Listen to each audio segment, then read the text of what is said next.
is. Just looking forward, what's the rest of the schedule looking like? Just to kind of give you guys a little preview before we So we got the Magic and the Hawks. We got the Hawks again.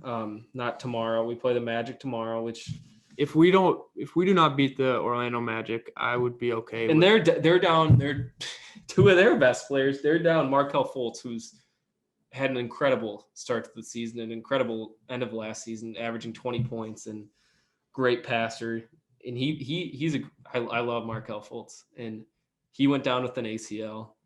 Jonathan Isaac, a Defensive Player of the Year winner and candidate every single year, tore his ACL again. Their only threat is Aaron Gordon. But the thing is with the Timberwolves is we always let big men do whatever they want. Yep. So we somehow have to contain him. I don't think Cole Anthony should be a huge threat, but Vucevic is going to destroy us in the paint. I think Vuce will probably score around 30 with 15 boards. It's just, if you're a big man, you're salivating to play the Timberwolves right now, especially a big man with the caliber of Nikola Vucevic, because I think he's one of the most underrated bigs in the league. You look what he's doing this year; it's incredible. So I want to say we can win this Magic game, but we can't turn the ball over 20 times. I'd say if we lose this Magic game, it's gonna be because then we're 3-10. If you're 3-10, that's you can't really crawl, especially with the shortened season this year. I mean, and we have to play a lot of good teams upcoming. Yeah, because we're playing all the shitty teams now. So what's gonna happen when we play the good teams? So we need to put something together. We have to win against the Hawks. I think if they come out and lose against the Hawks the game after, that's just brutal as well. The Hawks are without Gallinari and without Bogdanovich, they're a fake team. They're a fake contender for a playoff spot this year, in my opinion. I don't think they're anything special whatsoever. I think if you put a Nets or a Bucks team against them in the East, they're getting swept. Yeah, just like that.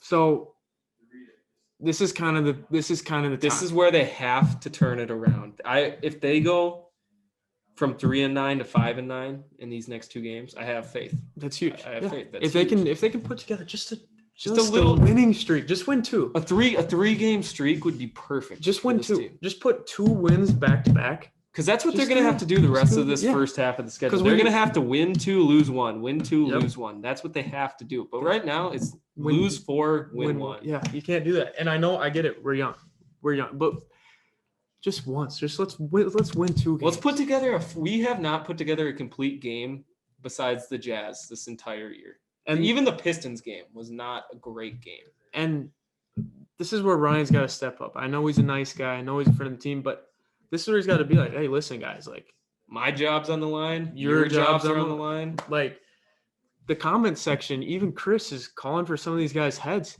Yeah, I'm the damn comments. I am literally the most forgiving. Me and Peyton are the most forgiving Timberwolves fans I think ever. Yeah, and sometimes after the game, you'll look in the comments and it'll be like, Layman needs to step up. Give him out. Like it's brutal. It's brutal. So Ryan, if you're watching this, I know you're not, but if there's a chance you're watching this, you gotta play. You gotta stick it to him. This is it right here.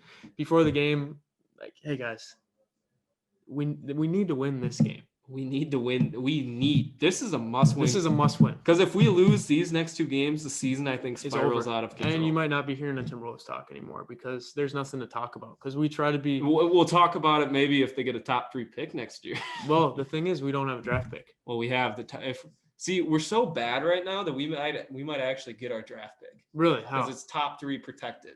Oh, so if we get into the top 3, we get the pick and give them 2 second rounds the next. Oh, perfect. So, I mean, like, that guys, might be tank for Cade.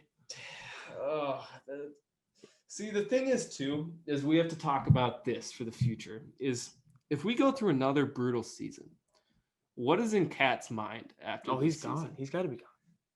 The thing, luckily, though, with us is we signed Cat to a 5-year extension. So he's going to be in, like, year 2 or 3 of his contract if he does want out. So teams will have to pay a king's ransom for a 25-year-old superstar. So that might be a move that we might actually need to consider because he might not be the answer. Do you think D'Lo would See that if you lose Cat, then but that's the thing. I don't think Cat. I think with all that Cat's been through, I think he knows that Minnesota is there for him, and we have been. We've and been he knows how important he is to this team.